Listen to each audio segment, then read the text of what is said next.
The most painful doors are not the ones that stay locked. They're the ones that open for everyone except you. The Crystal Heights Grand Ballroom glowed like a jewel against the Chicago skyline, its floor-to-ceiling windows reflecting thousands of city lights into the cold spring night. Luxury sedans lined the entrance beneath a canopy of golden chandeliers, and men in tailored tuxedos stepped onto the red carpet beside women draped in designer gowns. Laughter drifted through the air. Camera flashes burst like tiny stars. Every year, the Caldwell Foundation Gala gathered some of the most powerful names in business, technology, and philanthropy under one roof. For many people, it was simply another glamorous evening. For others, it was a place where careers were made, connections were forged, and futures quietly changed forever. Standing across the street, Amara Brooks adjusted the strap of her worn canvas bag and looked up at the building. The ballroom rose 30 stories above the city, elegant and untouchable. A cool breeze lifted a strand of her dark curls across her cheek. She tucked it behind her ear and checked the small paper bag in her hand one more time. Inside was a sandwich, a bottle of water, and medication. Nothing fancy, just dinner for her father. Samuel Brooks had worked inside Crystal Heights for nearly 27 years. Long before the gala became one of Chicago's most prestigious events, he had been polishing floors, emptying trash bins, and arriving before sunrise to make sure everything looked perfect. Amara smiled softly as she imagined him somewhere inside, probably skipping dinner again because he was too busy helping prepare for the event. That was who Samuel Brooks was, the kind of man who made things beautiful for other people and never asked for recognition. She crossed the street and approached the entrance. Around her, guests moved effortlessly through the glass doors. No one stopped them. No one questioned whether they belonged. The scent of expensive perfume mixed with the crisp evening air. The sound of a live string quartet drifted from somewhere inside the building. For a brief moment, Amara allowed herself to admire it all. Not because she envied it, but because she loved imagining possibilities. She had spent most of her 24 years believing that hard work could carry a person farther than circumstances. Maybe that belief made her naive. Maybe it made her stubborn. Either way, it had carried her through community college, through double shifts at a bookstore, and through nights spent studying while exhaustion pressed against her eyelids. She stepped toward the revolving doors. Before she could reach them, a security guard extended his arm. "Miss, this event is invitation only." Amara offered a polite smile. "I'm not attending the gala. My dad works here. I'm just bringing him dinner." The guard glanced at her clothes. Simple slacks, a modest navy sweater, comfortable shoes. Nothing about her matched the people arriving behind her. Employees used the service entrance around back. Amara nodded. "I understand. Could you let him know I'm here?" Samuel Brooks. The guard hesitated. Before he could respond, another voice entered the conversation. "What seems to be the problem?" The woman who approached looked like she had been designed specifically for rooms like this. Her silver evening gown shimmered beneath the entrance lights. Her posture was flawless. Her expression was practiced. Victoria Pierce, Director of Special Events. Amara recognized her immediately from previous years. Victoria's gaze moved from the paper bag in Amara's hand to her face. "She says she's here to see an employee," the guard explained. Victoria's eyes narrowed slightly.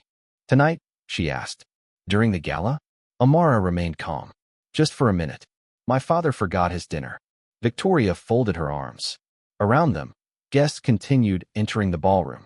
Some glanced over briefly before looking away. "The gala is beginning in less than 20 minutes, Victoria said. "We can't have unauthorized individuals wandering around the venue." "I'm not wandering around," Amara replied gently. "I only need to give this to my dad." Victoria's smile appeared, but it carried no warmth. "Then use the service entrance." Amara looked toward the side of the building. The service entrance sat nearly half a block away. "Of course," she said. "I can do that." She turned to leave. Then Victoria spoke again. "Honestly, some people need to understand that certain events simply aren't meant for them." The words landed quietly, almost casually, yet they seemed to echo louder than the traffic beyond the curb. Amara stopped walking, not because she wanted to argue, not because she felt angry, but because she understood exactly what the woman meant. The statement had nothing to do with logistics, nothing to do with security. It was about belonging, about who was welcomed through the front doors and who was expected to disappear into the shadows behind the building. For a second, the sounds of the gala seemed distant. The music, the laughter, the cameras, everything blurred into the background. Amara slowly looked back. Victoria was already greeting another guest. Her smile instantly transformed into something polished and pleasant. As if the conversation had never happened. As if Amara had never been there at all. She lowered her eyes to the paper bag in her hand and tightened her grip. Across the glass walls of the ballroom, golden lights spilled into the night. Inside, hundreds of people prepared to celebrate success. Outside, the daughter of a janitor stood alone beneath the glow of the chandeliers, carrying dinner for the man who helped make the entire evening possible. And although she did not know it yet, this would become the night she would remember for the rest of her life.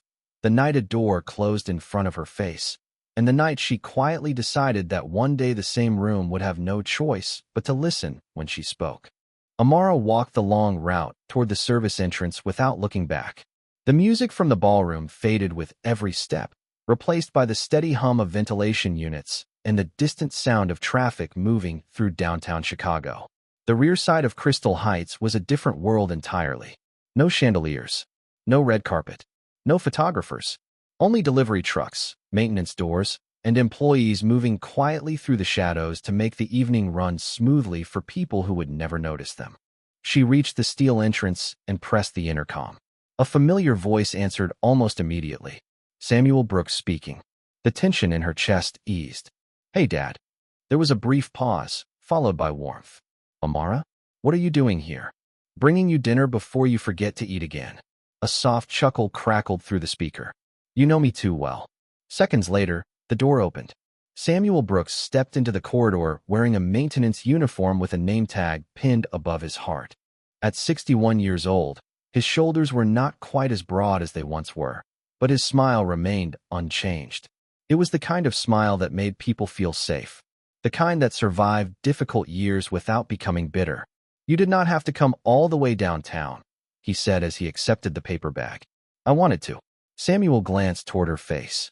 Fathers notice things, especially fathers who had spent a lifetime watching their children grow. Something happened. It was not a question. Amara tried to dismiss it with a smile. Nothing important. He studied her for another moment. "Amara." The concern in his voice softened her defenses. She exhaled slowly. "Someone at the front entrance made it clear that I did not belong here." Samuel lowered his eyes. The corridor suddenly felt quieter. "Victoria Pierce?" Amara raised an eyebrow. "You already know." "I know enough."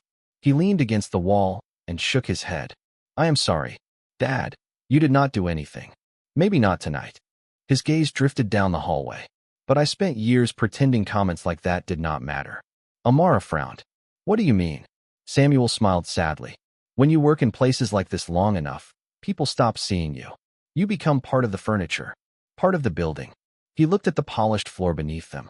"Some folks will thank the man giving a speech. They will thank the person serving dinner. But they rarely thank the people who unlock the doors before sunrise and lock them after midnight." Amara listened quietly. "Does it bother you?" she asked. Samuel considered the question. "Sometimes." He nodded once. "But not for me." "Then for who?" "For you." The answer landed gently between them. "I never wanted you to think your future was limited by what people assumed about your last name." Amara felt a lump rise in her throat. Samuel reached into the paper bag and removed the sandwich she had made. "You know what I see when I look at this building?" he asked. She glanced toward the ceiling. "A ballroom." He laughed softly. "No. I see thousands of hours. Thousands of people. Every light bulb, every floor tile, every piece of glass. Somebody built it." He tapped her shoulder. "That is what matters. Builders matter more than spectators." For a moment neither spoke. Through a nearby doorway, they could hear distant applause from the ballroom as another guest arrived. Samuel opened the sandwich wrapper. "You should not let one person define your value." "I know." "Do you?" Amara smiled faintly. "Most days." "Good." He took a bite and nodded approvingly. "Turkey and provolone. My favorite." I remembered. "You always do." The silence that followed felt comfortable. Familiar. Then Samuel reached into his pocket and removed a folded card. "I almost forgot." Amara accepted it. "What is this?" "One of the event programs." She opened it carefully. The cover displayed elegant gold lettering beneath the Caldwell Foundation logo. Inside were photographs of executives, investors, and keynote speakers from previous years. People whose names appeared in magazines and financial news segments. People who seemed impossibly distant from her own life. Samuel pointed toward one of the pages. Read the quote at the bottom. She looked down. Success belongs to those who refuse to stay where the world expects them to remain. For a second, neither of them said anything. Then Samuel smiled. Funny thing is, most people in that ballroom will read those words tonight and forget them by morning. He gently tapped the program. But I think you will remember them. Amara stared at the page. The sounds of celebration echoed faintly through the walls. Crystal glasses clinked. Music drifted through the corridors. Somewhere above them, Chicago's most influential people gathered beneath golden lights and spoke about opportunity. Yet standing beside her father in a service hallway, Amara felt something stronger than disappointment beginning to take shape. It was quiet, almost invisible, a promise forming deep inside her. One day she would return to rooms like this. Not because she wanted approval, not because she wanted revenge, but because she wanted to prove that a person's worth could never be measured by the door they entered through. And for the first time that night, the sting of humiliation gave way to something far more powerful. Purpose. Later that night, after saying goodbye to her father, Amara stepped back into the Chicago air, carrying the event program beneath her arm. The city felt different than it had an hour earlier. The lights still shimmered across the glass towers. Traffic still moved through downtown streets in long ribbons of red and white. Yet something inside her had shifted. She walked toward the train station with her hands tucked into her coat pockets, replaying Samuel's words over and over again. Builders matter more than spectators. The sentence stayed with her long after the ballroom disappeared behind the skyline. By the time she reached her small apartment on the south side, it was nearly 11 o'clock. The building was old but clean. The hallway smelled faintly of fresh paint and laundry detergent. She climbed 3 flights of stairs and unlocked the door to Unit 3B. The apartment measured barely 600 square feet. The furniture did not match. The kitchen counter showed signs of age. The heating system rattled whenever the temperature dropped below 40 degrees. Yet it was hers. Every bill had been paid through her own effort. Every piece of furniture had been purchased one paycheck at a time. Amara set the event program on the table and kicked off her shoes. The silence felt comforting after the noise of downtown. She poured herself a glass of water. How did dinner with your dad go? Amara stared at the screen for a moment before replying. Event was fine. Long night. Jasmine responded almost instantly. That means something happened. Call me tomorrow. A small smile crossed Amara's face. Jasmine had known her since community college and could detect hidden emotions with alarming accuracy. She set the phone aside and reached for the event program again. The glossy pages reflected the warm light from a lamp in the corner. She slowly flipped through photographs of executives, philanthropists, and entrepreneurs. Most had grown up with opportunities she could hardly imagine. Private schools, family connections, investors who answered phone calls. Yet as she studied the biographies beneath their photographs, she noticed something else. Many of them had started with an idea, a problem they wanted to solve, a vision they refused to abandon. She paused on a page featuring a technology entrepreneur who had launched a literacy platform for underserved communities.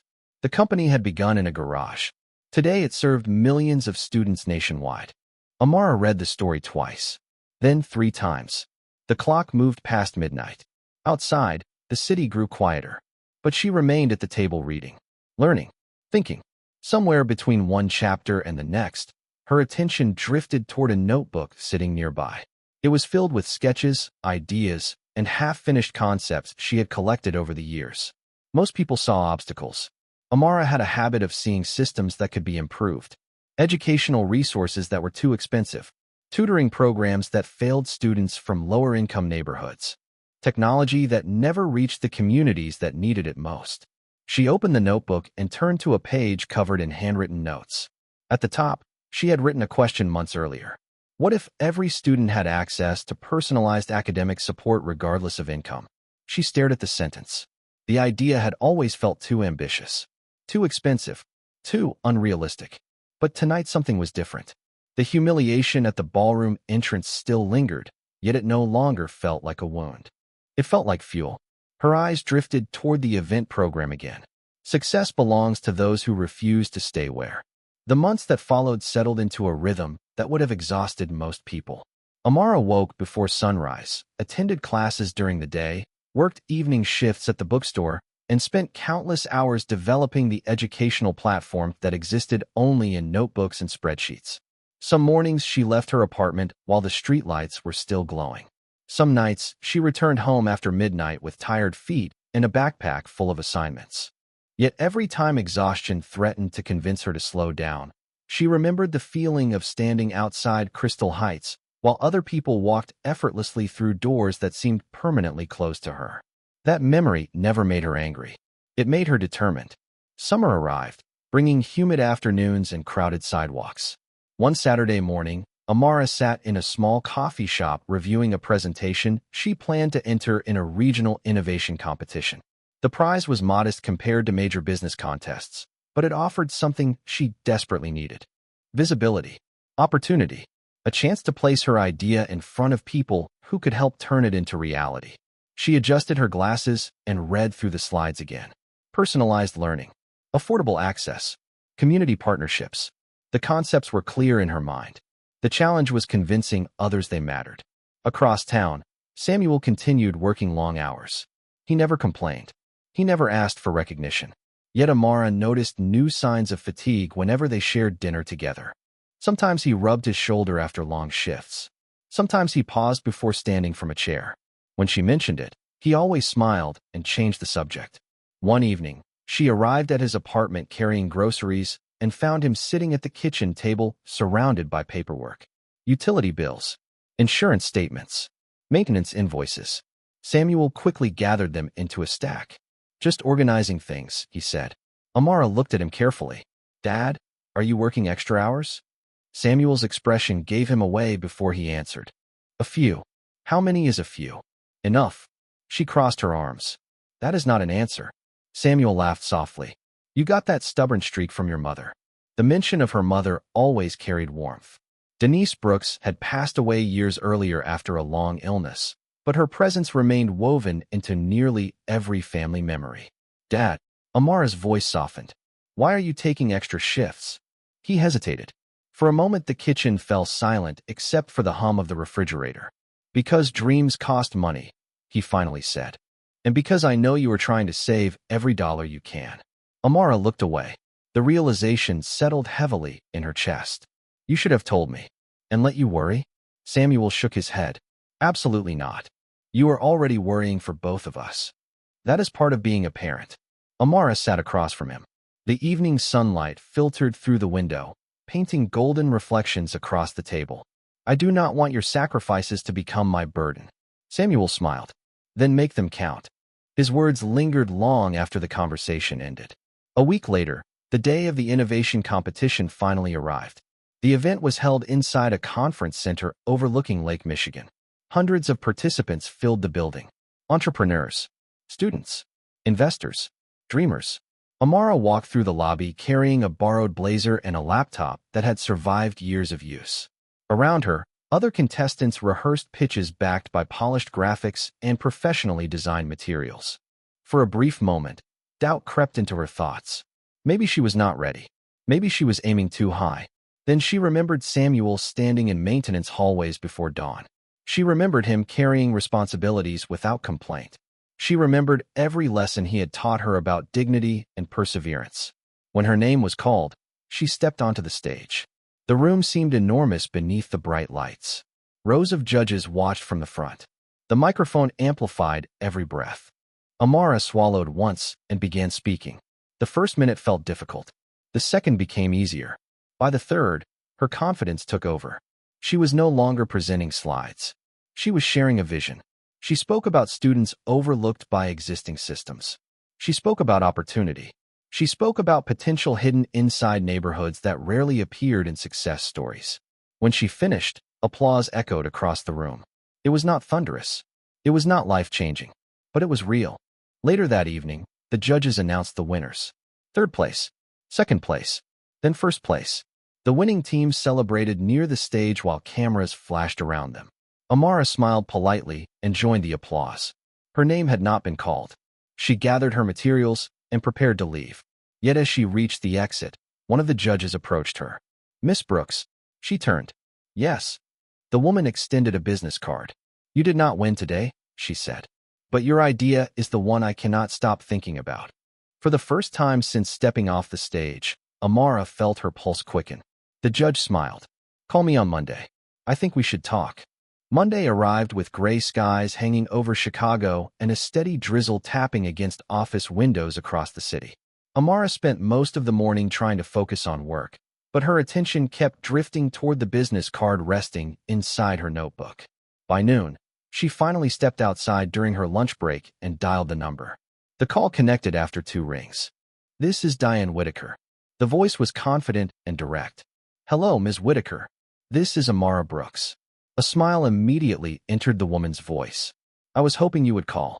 Less than 24 hours later, Amara found herself sitting inside a conference room overlooking the Chicago River.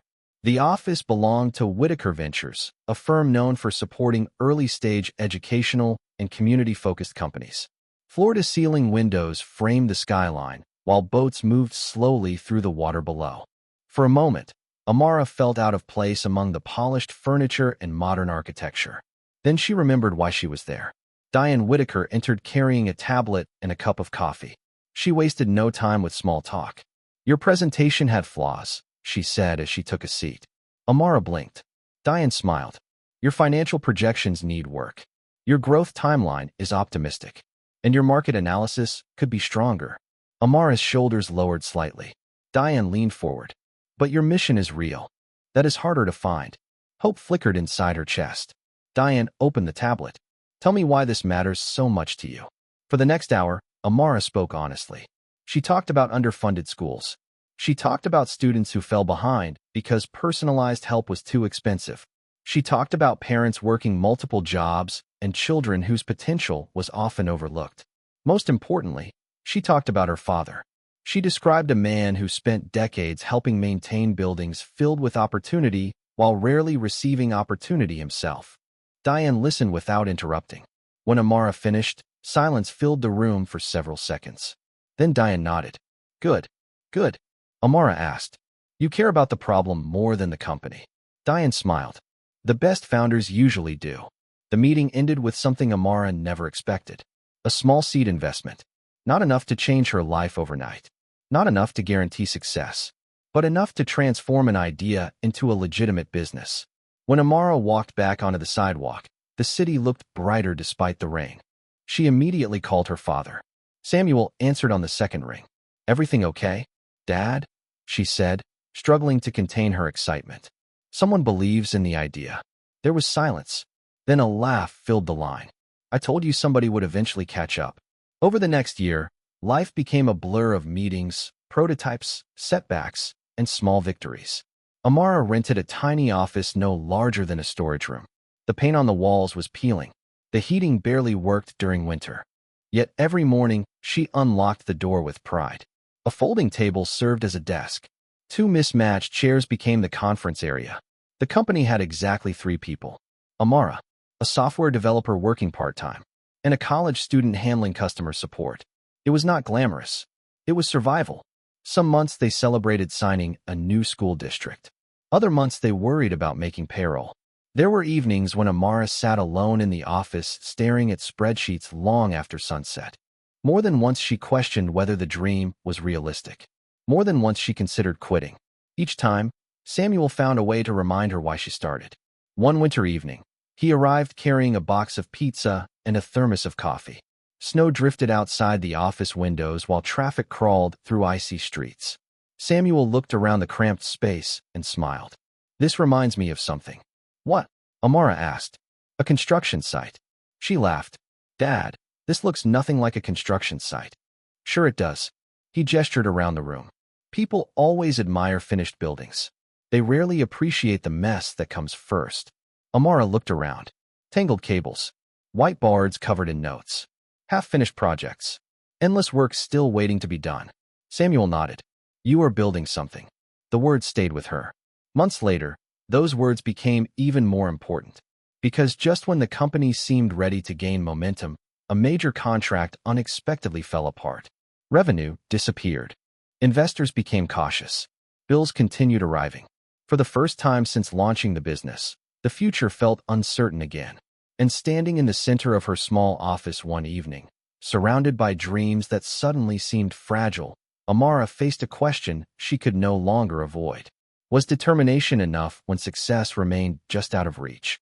For several days, the office felt heavier than usual.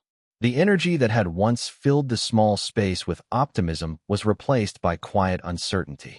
The canceled contract had created a gap large enough to threaten everything they had spent years building. Amara sat at her desk long after her employees had gone home, staring at financial reports illuminated by the pale glow of her computer screen. Outside, Chicago moved through another rainy evening. Headlights reflected across wet pavement. Office towers sparkled against the dark sky. Yet inside the cramped workspace, every number seemed to point toward the same uncomfortable reality. Time was running short. The next morning, she arrived before sunrise. The building was silent except for the hum of fluorescent lights overhead. She carried 2 cups of coffee and a notebook filled with ideas she had barely slept long enough to organize. As she unlocked the office door, she noticed someone already waiting outside. Samuel sat quietly on a nearby bench, holding a paper bag from a neighborhood bakery. His maintenance uniform was covered by a heavy jacket. "Dad," Amara asked, "what are you doing here?" He smiled and lifted the bag. "Bringing breakfast to someone who looks like she forgot what sleep is." Amara laughed despite herself. "You should not be awake this early." "Neither should you." They settled into the office together. The smell of fresh pastries quickly filled the room. For a few minutes, neither mentioned contracts or finances. They simply shared breakfast while dawn slowly brightened the city beyond the windows. Finally, Samuel looked around at the office walls covered with charts and diagrams. "How bad is it?" he asked gently. Amara sighed. "Bad enough." She rubbed her forehead. "We built everything around that partnership. Without it, we lose momentum." Samuel nodded thoughtfully. "Then maybe momentum is not what you need." "What does that mean?" He leaned back in his chair. "When I first started working maintenance, I thought success meant never making mistakes." Amara listened. "Then what changed?" "A supervisor once told me something I never forgot." Samuel smiled faintly. He said strong buildings are not the ones that never develop cracks. Strong buildings are the ones repaired before the cracks spread. Amara looked down at the reports scattered across her desk. "You are saying this is reparable." "I am saying you are still standing." The words settled over the room like sunlight. Later that afternoon, Amara gathered her small team for a meeting. There were no dramatic speeches, no unrealistic promises. She simply told the truth. The contract was gone. The challenges were real. But the mission remained unchanged. To her surprise, nobody quit. Nobody panicked. Instead, the software developer proposed new features that schools had recently requested. The customer support specialist shared feedback from districts already using the platform. By the end of the meeting, ideas covered every whiteboard in the office. Hope returned one suggestion at a time. Over the following months, the company adapted. They shifted focus towards smaller school districts often ignored by larger competitors.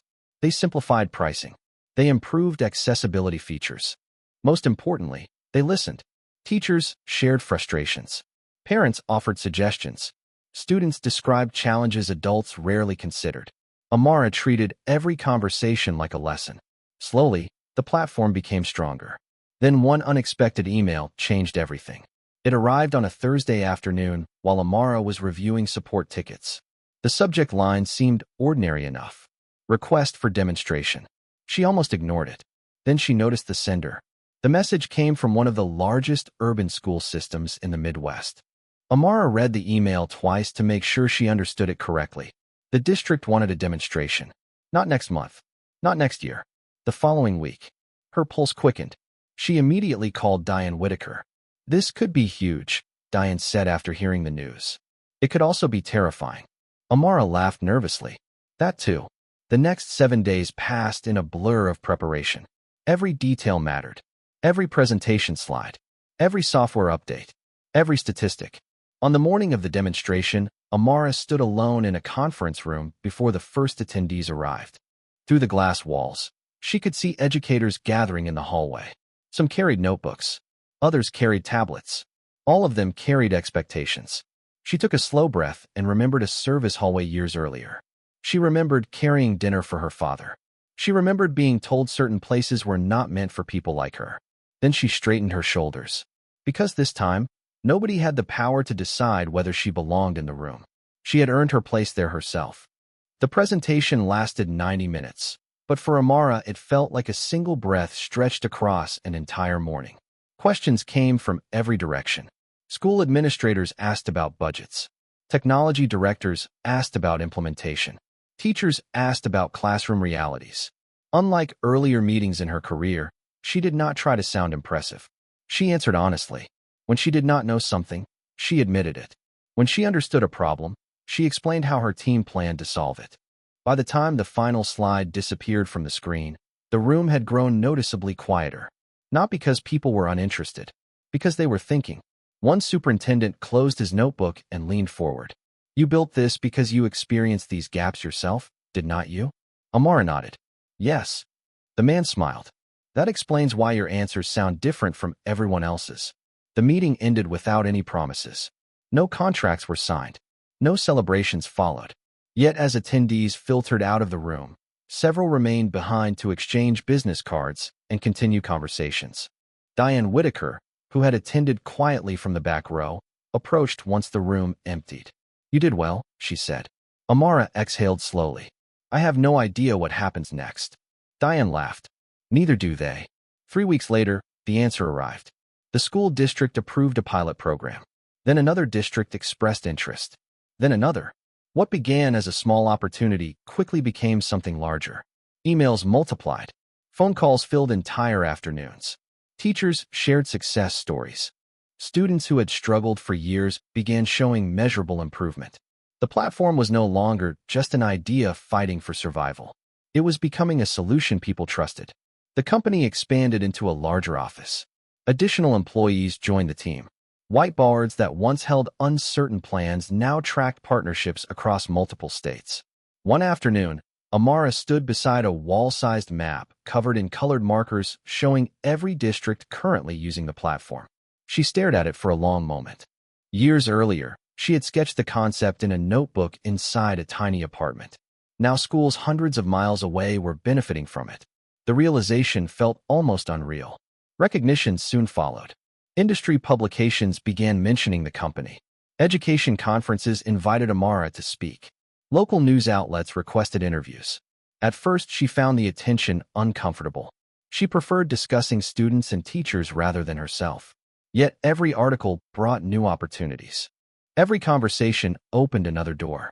One evening, after finishing an interview downtown, she met Samuel for dinner at a neighborhood restaurant they had visited for years. Nothing about the place was glamorous. The booths were worn. The menu rarely changed. The owner still greeted regular customers by name. It was perfect. Samuel listened as Amara described recent developments. New partnerships, new hires, new goals. When she finally paused to catch her breath, he smiled. You always did talk faster when you were excited. Amara laughed. I think I got that from Mom. You definitely got that from Mom. For a moment, both fell silent. The memory brought warmth rather than sadness. Samuel lifted his glass of iced tea. Your mother would be proud. The words meant more than any award could have. Months passed, then years. Success did not arrive all at once. It arrived gradually, through thousands of decisions made correctly over time. The company continued growing. National organizations took notice. Universities partnered with the platform. Investors who once ignored Amara now requested meetings. Through it all, she remained focused on the mission that started everything, helping students access opportunities they might otherwise miss. One crisp autumn morning, nearly 5 years after that night outside Crystal Heights, Amara stepped into her office and noticed unusual activity. Employees clustered around computer screens. Excited voices carried across the room. Her assistant hurried toward her holding a tablet. You need to see this. Amara accepted it. The headline belonged to one of the most respected business publications in the country. It featured a photograph of her standing inside a classroom surrounded by students. Beneath it, bold letters identified her as one of the nation's most influential innovators in educational technology. For several seconds, she simply stared, not because of the recognition itself, but because she remembered exactly where the journey had begun. A service hallway. A paper bag containing dinner. A father who believed in her before anyone else did. Later that afternoon, while sunlight poured through the office windows, an email appeared in her inbox. The sender's name immediately caught her attention. Caldwell Foundation Gala Committee. Amara opened the message. As she read the first paragraph, her heartbeat slowed, then quickened, then stopped altogether. Because the invitation waiting on her screen was unlike any she had ever received before. Amara read the email 3 times before she trusted her own eyes. The invitation was formal, elegant, and surprisingly brief. The Caldwell Foundation Gala Committee would be honored to welcome her as the keynote speaker for its upcoming annual event. She lowered the tablet slowly and stared through the glass wall of her office toward the city beyond. 5 years. 5 years since she had stood outside those same doors carrying a paper bag for her father. 5 years since she had been told, in one way or another, that certain spaces were not meant for people like her. Around the office, employees continued working, unaware that the past had just reached across time and tapped her on the shoulder. Her assistant noticed the unusual expression on her face. "Everything okay?" Amara handed over the tablet. The young woman read the message, then looked up in shock. "You are kidding. I wish I were. This is huge." Amara smiled faintly. "It is complicated." That evening, she drove across town to visit Samuel. He had recently reduced his hours, but still refused to retire completely. According to him, sitting still was more exhausting than working. She found him tending flowers outside his apartment building. The autumn air carried the scent of fallen leaves, and golden sunlight stretched across the sidewalk. "Dad," she called. Samuel looked up and smiled. "There she is." Amara walked over and handed him a printed copy of the invitation. He adjusted his glasses and began reading. Halfway through the page, he stopped. Then he read it again. His eyes lifted slowly. "The keynote speaker?" Amara nodded. For several seconds, neither spoke. Then Samuel laughed quietly, the kind of laugh that came from deep inside a person's soul. "Life has a funny sense of timing. That is one way to put it." He folded the paper carefully. "Are you going?" Amara looked toward the street. Cars rolled past beneath trees painted in shades of amber and red. "I do not know." Samuel stared at her. "You do know, Dad." "Amara." The familiar tone made her smile despite herself. Samuel placed a hand over the invitation. "You are not returning for them." His voice remained calm. "You are returning for yourself." Later that night, after she returned home, Amara sat alone in her apartment. It was not the same apartment she had lived in years earlier. Success had brought comfort, stability, and space. Yet one item had followed her through every move. The old event program from that long-ago gala. The cover had faded slightly. The edges showed signs of age. Still, she kept it tucked safely inside a bookshelf. She removed it and turned through the pages. Names she once viewed as untouchable now belonged to people she occasionally met at conferences and leadership events. The distance between her old world and her new one had narrowed in ways she never imagined. Yet one memory remained crystal clear. A front entrance glowing beneath chandeliers. A security guard.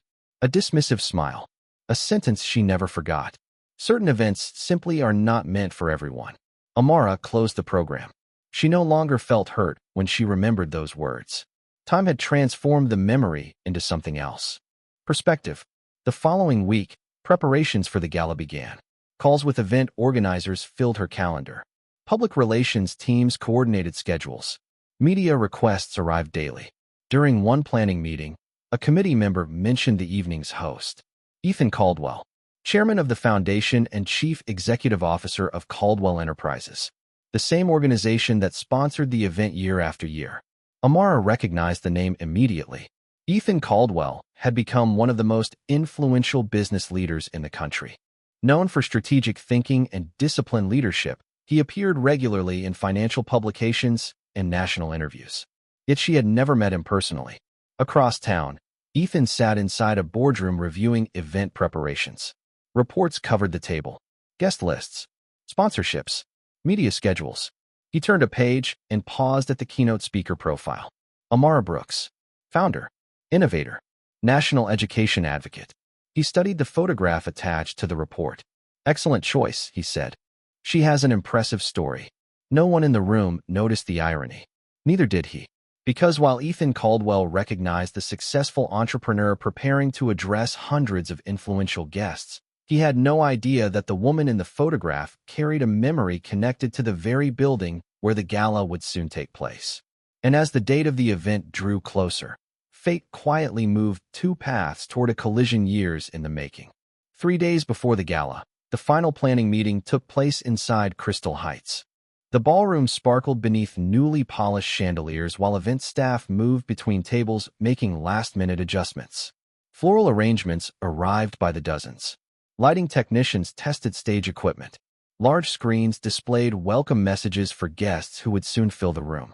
Victoria Pierce stood near the center of the ballroom reviewing schedules with her team. 5 years had changed many things. New sponsors had joined. New executives had risen to prominence. Yet Victoria remained exactly where she had always been, managing every detail with precision and control.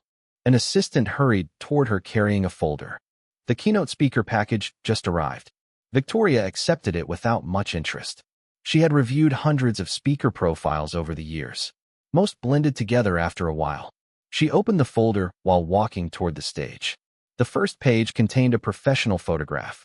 Victoria stopped moving. For a moment, the sounds of the ballroom seemed distant. She looked again, then a third time.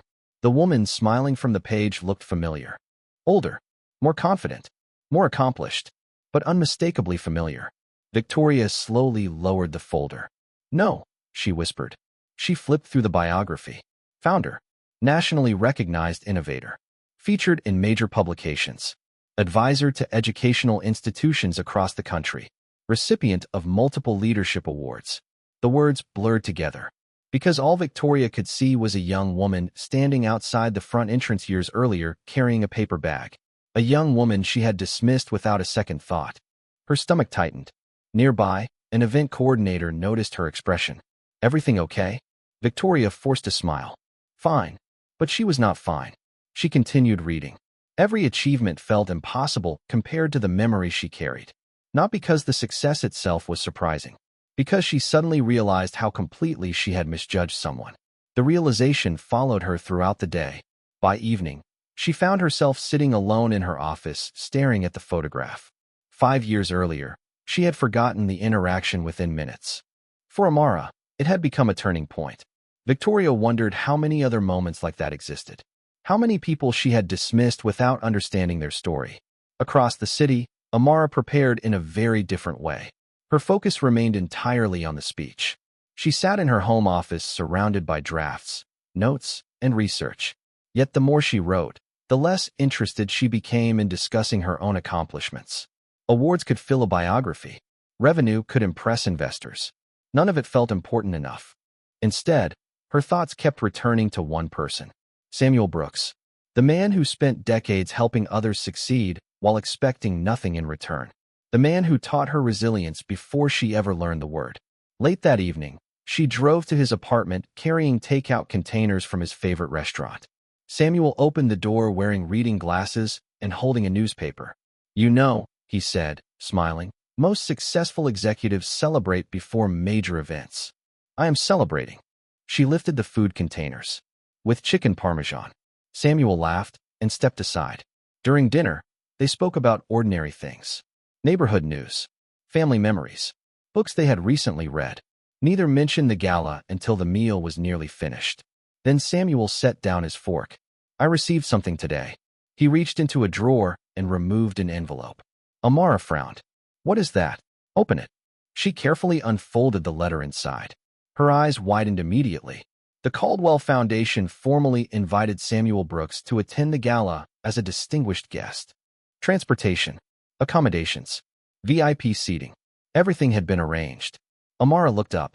Samuel smiled softly. Apparently, the keynote speaker requested it. Emotion caught in her throat. "You deserve it." Samuel shook his head. "This was never about me."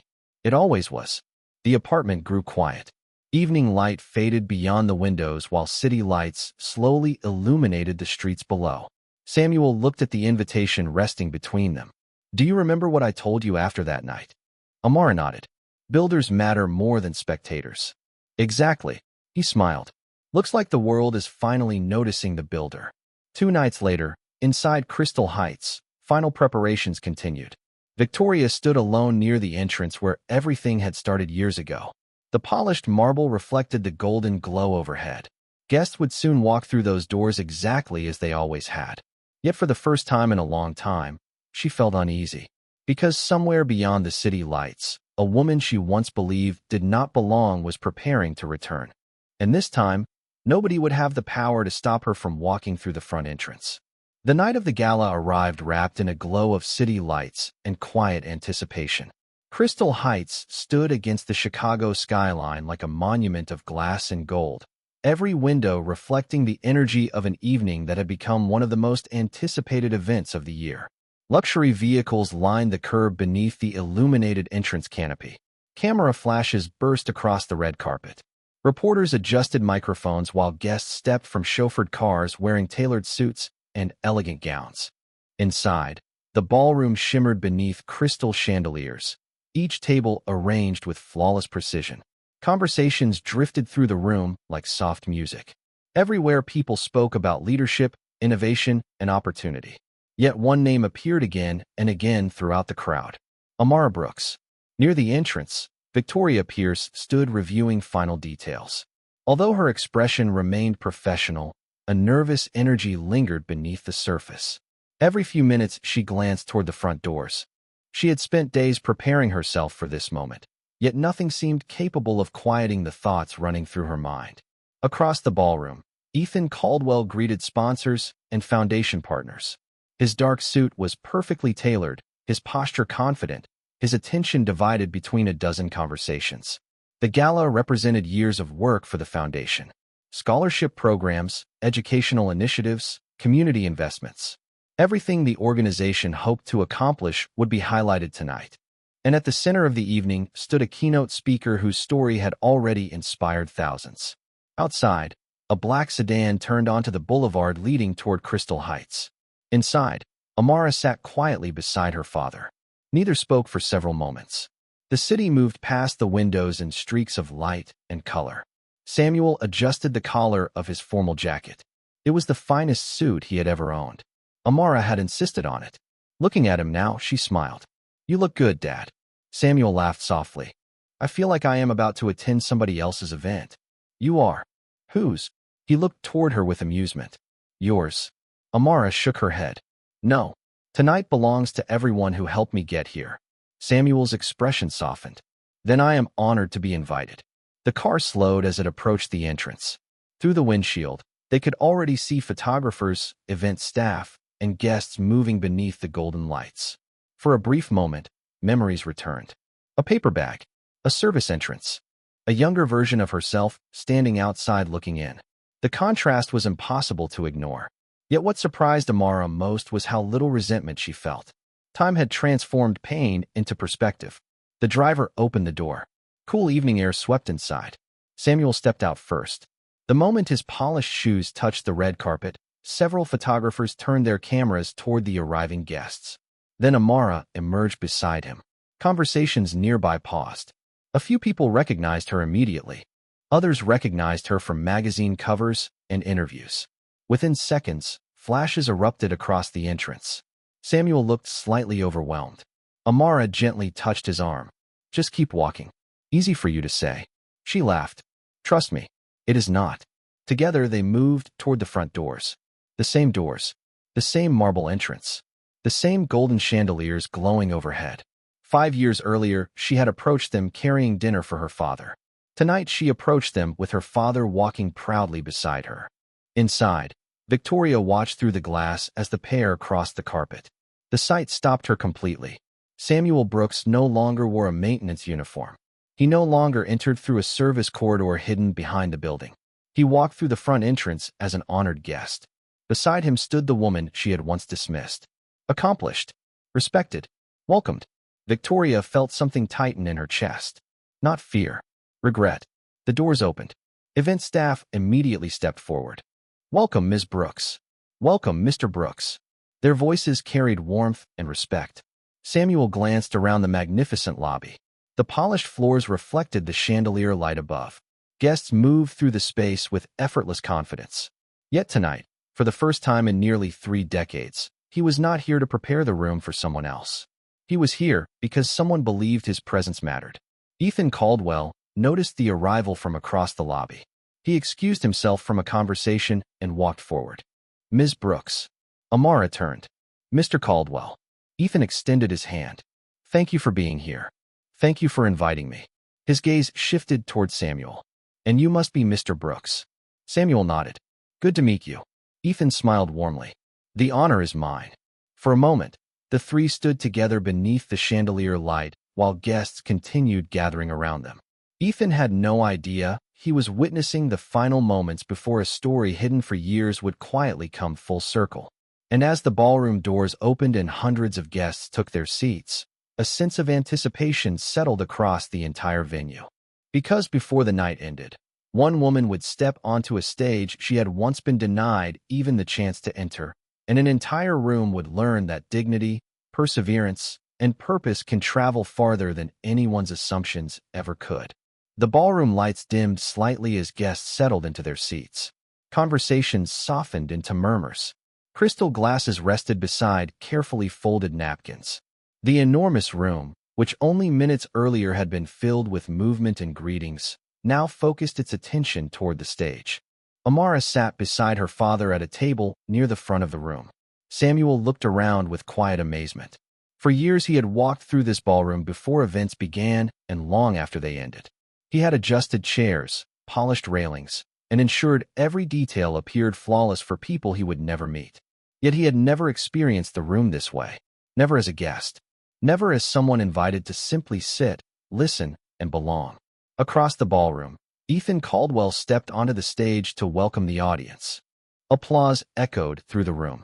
Ethan thanked sponsors, foundation partners, educators, and community leaders. His voice carried confidence built through years of public speaking. He spoke about opportunity, innovation, and the responsibility that comes with influence. Then he paused and glanced toward the front tables. "Tonight," he said, "we are honored to hear from someone whose work has impacted students and families across the nation." A large screen illuminated behind him. Amara's photograph appeared above a summary of her achievements. More applause followed. Samuel looked at his daughter and shook his head slowly. "I still cannot believe this." Amara smiled. "Believe it." Yet even as she smiled, her heartbeat accelerated. Public speaking no longer frightened her the way it once had. She had addressed conferences, universities, and leadership forums. But this room was different. This room carried memories. Ethan continued speaking. "What makes true leadership remarkable is not the titles people hold. It is the lives they improve." Our keynote speaker has dedicated her career to creating opportunities for others, and tonight we are fortunate to learn from her journey. The audience applauded once more. Amara rose from her seat. The ballroom lights reflected against polished glass and silver centerpieces as hundreds of faces turned toward her. She took a slow breath, then another. As she walked toward the stage, she noticed Victoria Pierce standing near the side entrance. Their eyes met briefly. Victoria immediately lowered her gaze. There was no hostility in the moment, no confrontation, only understanding. Amara continued forward. Every step felt strangely familiar. The distance from her table to the stage was not very far. Yet emotionally it felt like walking across 5 years of her life. She climbed the steps and approached the podium. The applause gradually faded. Silence settled across the room. For a few seconds, she simply looked out at the audience. Business leaders, educators, investors, community advocates, people who had spent their lives shaping institutions and influencing decisions. Then her gaze shifted toward Samuel. He sat proudly in the front row, hands folded, eyes shining beneath the chandelier light. The sight grounded her immediately. "Good evening," she began. Her voice carried clearly through the ballroom. "Before I talk about success, I want to talk about work." The audience listened. Not glamorous work, not celebrated work. The kind of work that often happens before anyone else arrives and after everyone else leaves. A few heads nodded. Amara continued. "When people admire a beautiful building, they rarely think about the individuals who cleaned it, maintained it, protected it, and cared for it over the years. They notice the finished result. They do not always notice the people who made that result possible." The room grew quieter. The same is true for communities, for schools, for opportunities. Every success story is supported by people whose names may never appear in headlines. She paused briefly. My father taught me that. Samuel lowered his eyes, visibly moved. Around him, several guests glanced toward the table. Amara smiled softly. For most of my life, I believed achievement was about proving myself. I thought success meant reaching rooms I was never expected to enter. But over time, I learned something different. Her voice became gentler. Success is not about entering a room. It is about holding the door open once you get there. The audience remained completely silent now. Not distracted, not checking phones. Listening, truly listening.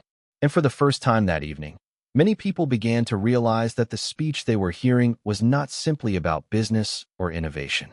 It was about dignity. It was about unseen contributions. And it was leading toward a truth that would soon transform the atmosphere of the entire ballroom.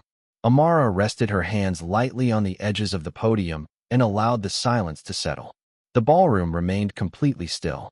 Hundreds of people sat beneath the chandelier light listening to a story they had not expected to hear. She glanced once more toward her father before continuing. 5 years ago, I stood outside this building carrying a paper bag. A ripple of curiosity moved through the audience. Inside that bag was dinner for my father. Several guests exchanged glances. Ethan Caldwell leaned forward slightly in his seat. Across the room, Victoria Pierce felt her pulse quicken. Amara's voice remained calm. There was no anger in it, no accusation, only truth. At the time, my father worked here. He had worked here for many years. Long before most people in this room arrived for events, he was helping prepare them. Long after they ended, he was helping clean them. The audience listened carefully. That night, I approached the front entrance because I wanted to bring him dinner. She paused. I was told to use another door. A few faces tightened with discomfort. Others lowered their eyes. Amara continued without changing her tone. At first, I thought the moment was about access. I thought it was about a building, about an event. She shook her head gently. But over time I realized it was actually about perception. The room remained silent. Sometimes people make decisions about someone before they know their name, before they know their story, before they understand what that person is capable of becoming. Victoria stared at the floor. Every word landed with painful clarity. Yet Amara never looked toward her, never singled anyone out, never attempted to embarrass another person. That choice somehow made the message even more powerful. The truth is, Amara said, I am grateful for that night. Several people looked surprised. Ethan Caldwell's eyebrows lifted slightly. Not because it felt good. It did not. Not because it was fair. It was not. I am grateful because it forced me to ask an important question. She looked around the ballroom. Who do I become when someone underestimates me? The question hung in the air. Do I become bitter? Do I become resentful? Or do I become stronger? The audience remained completely engaged. Amara smiled softly. Thankfully, I had a father who showed me the answer. She stepped away from the podium for a moment and looked directly toward Samuel. While I was busy worrying about doors, my father spent years teaching me something far more important. Character. Samuel lowered his head as emotion filled his eyes. He taught me that dignity is not something another person gives you. It is something you carry with you. He taught me that hard work matters even when nobody is watching. He taught me that respect should never depend on job titles, income levels, or social status. The ballroom grew quieter still. Most people here know me because of a company, because of awards, because of media coverage. But none of those things created who I am. Her voice softened. He did. Several guests reached for tissues. Others nodded slowly. Ethan Caldwell sat completely still.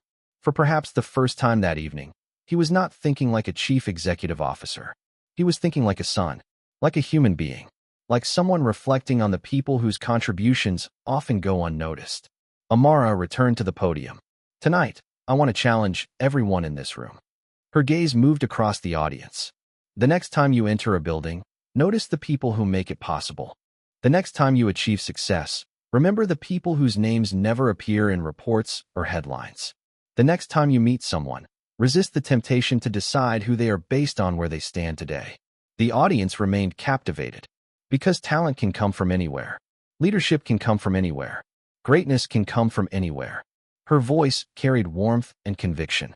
And sometimes the person the world overlooks becomes the person who changes it. For a moment, no one moved. No one spoke. The only sound came from the soft hum of the ballroom lights overhead. Then Amara took a breath and looked toward her father once again. A smile appeared on her face. "Which is why there is one more thing I would like to do before I finish." Amara stepped away from the podium and looked toward the front table where her father sat beneath the chandelier light. A gentle smile appeared on her face. "Dad," she said, her voice carrying through the ballroom, "would you come join me on stage?" For a moment Samuel Brooks looked genuinely surprised. He placed a hand against his chest as if to make sure he had heard correctly. Around him, guests turned in his direction. The room remained completely silent. Then slowly, Samuel rose from his chair. The applause began with a few people near the front. Then more joined. Then more. By the time he reached the aisle, the entire ballroom was clapping. Samuel walked carefully toward the stage, his eyes glistening with emotion. He was not a man who enjoyed attention. For most of his life, he had worked quietly behind the scenes. Yet tonight, hundreds of people watched him with admiration and respect. Amara met him near the steps and gently took his hand as he joined her beneath the spotlight. For several seconds neither spoke. The audience continued applauding. Ethan Caldwell stood first. Others followed. Within moments, nearly every person in the ballroom was on their feet. The standing ovation rolled across the room like a wave. Samuel looked out at the crowd and shook his head slightly, overwhelmed by what he was seeing. Amara turned back toward the audience. "This man spent decades helping people without asking for recognition," she said. "He taught me that integrity matters when nobody is watching. He taught me that character is built through consistency. He taught me that every person deserves respect regardless of their title." The applause continued. Several guests wiped tears from their eyes. Samuel leaned toward the microphone. "I do not know what to say." Laughter spread warmly through the room. "You do not have to," Amara replied. "You already spent a lifetime saying it through your actions." The audience applauded again. Across the ballroom, Victoria Pierce stood quietly near the back. Tears filled her eyes as she watched the father and daughter on stage. The contrast between the memory she carried and the reality before her was impossible to ignore. When the applause finally softened, Ethan Caldwell rose from his seat and walked toward the stage. The room grew curious. He accepted a microphone and turned first toward Samuel, then toward Amara. "Tonight has reminded all of us of something important," Ethan said. "Success is never created alone." He paused. "And some contributions are so valuable that they deserve lasting recognition." He reached into his jacket pocket and unfolded a document. "On behalf of the Caldwell Foundation, I am proud to announce the creation of the Samuel Brooks Opportunity Scholarship." A collective gasp moved through the ballroom. Samuel looked stunned. Amara covered her mouth in surprise. Ethan continued, "Each year, this scholarship will support students from hard-working families who demonstrate perseverance, character, and commitment to education." Applause erupted once more. Samuel stared at Ethan, unable to speak. "Your example has already changed lives," Ethan said warmly. "This will allow it to continue changing many more." The standing ovation returned, louder than before. Beneath the brilliant lights, Samuel Brooks stood beside his daughter while hundreds of influential people celebrated a man who had spent most of his life believing his work would never be noticed. When the applause eventually settled, Amara stepped forward one final time. Her voice was calm, steady, certain. "5 years ago, I learned that being underestimated can feel painful," she said. "But I also learned something else." The room listened. A closed door does not determine your future. Silence filled the ballroom. The opinions of others do not determine your future. Circumstances do not determine your future. She glanced toward her father. "What determines your future is what you choose to build after disappointment." The audience remained completely still. Every person in this room will face moments when someone fails to see their value. When that happens, remember this. She smiled softly. "Your worth is not measured by the doors that close in front of you. It is measured by the lives you open doors for afterward." For a heartbeat, the ballroom stood silent. Then applause thundered through the room once again. Guests rose to their feet. Cameras flashed. Crystal chandeliers reflected 1,000 points of light across the ceiling. Yet amid all the celebration, the most powerful image remained simple. A father and daughter standing side by side beneath the spotlight, not defined by the obstacles they once faced, but by the dignity, perseverance, and kindness that carried them beyond those obstacles. And as the applause echoed through Crystal Heights long into the evening, it became clear that the greatest victory of all was not success, recognition, or status.